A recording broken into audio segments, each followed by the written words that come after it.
Hi, I'm Paula Doyle. Today I'm going to talk to you about American hand piecing. It's something that I learned at about the age of 9 from my grandmother, and I'm going to show you the way that she taught me how to hand piece. This is without papers.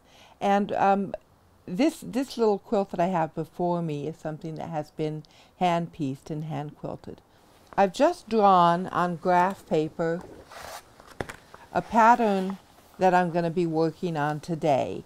I call this a sampler block, and it shows you a variety of types of hand piecing. And just spin it around, and you see how the center of it just opens up like that really nicely.